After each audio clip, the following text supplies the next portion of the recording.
Assalamualaikum semua. Okey korang, cuba teka Mia nak buat apa ni? Okey tak, masa tamat. Okey Mia nak buat bihun goreng Singapura untuk jemaah solat Jumaat. Yang ni ada orang request untuk infakkan lah makanan ni. So bihun ni Mia just rendam dengan air kosong, dengan air kuih je lah, biar dia lembut. Dalam sejam macam tu Mia ni rendam. Okay, next Mia pakai tauge. Tauge ni kita basuh bersih-bersih, buang yang mana tak elok, yang biji-biji hitam pun kita buang, kan? Lepas tu rendam, baru dia tak layu. Okay, next Mia pakai carrot. Carrot ni Mia potong halus-halus, panjang-panjang, halus-halus, nipis-nipis. Lepas tu dalam 3 batang je lah. Dan next Mia pakai sawi manis. Yang ni Mia asingkan daun dengan batang dia. Kita asingkan dulu.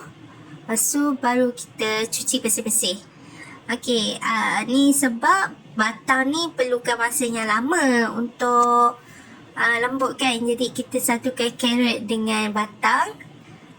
Make sure kita tak ada pasir ke ulat ke dekat celah-celah batang sawi tu lah. Kebersihan kena jaga, nak bagi orang makan ni biar berbaloi kan. Okay, next Mia just pakai fish cake. Mia tak ada lauk lain. Fish cake ni pun kita potong-potong serong je lah. And then Mia pakai ikan bilis, segenggam, bawang agak-agak je.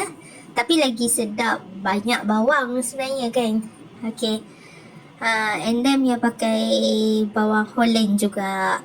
And then kita potong kecil-kecil, kita masuk blender, kita blend saja. Bawang putih ada sebab Mia dah buat frozen kan. So just ambil apa yang nak. Okay, yang ni Mia pakai telur, 9 biji telur. Kita buat telur dadah, telur hancur dulu. Sebab nanti nak masuk dalam bihun kan. Okay, yang ni kita masukkan bahan yang kita dah blend dia tadi. Kena garing, tak segaring-garingnya. Janji dia basah-basah tapi dia garing. Faham tak? Okay, yang ni sepatutnya kita masuk dengan black pepper. Tapi Mia terlupa. Dah terlupa tu Mia masuk je lah. Sebiji macam tu kan. Dan Mia masukkan sos tiram, chicken stock, garam, gula. Lepas tu Mia masukkan carrot dengan batang sawi manis tu lah. Bagi dia lembut kan. Lepas tu Mia masukkan kicap cair. Mia masukkan seasoning. Mia masukkan minyak bijai. Bagi dia sedap. Okay, then dah didih semua, dah lembut tu, kita masukkan bihun, telur, tauge, sawi. Lepas tu inilah cabaran dia. Kita nak kena gaul 5 paket bihun. Berat tak berat? Memang sadar lah buat ni. Masa Mia letak lada sulah sikit, lepas tu tambah lagi, bagi rasa sedap kan. And then yang ni macam terlebih air sikit. So nampak bihun tu macam lembut, tapi just nice je lah selagi bihun tu tak hancur kan. Mia tak suka bihun terlalu hancur. Jadi Mia rasa okey macam ni. Korang tengok okey kan? Nampak menarik tak? Menarik kan? Okay, jom kita bungkus. So dia nak minta paket bajet. Kita bagi bajet, cuma kurangkan lauk saja.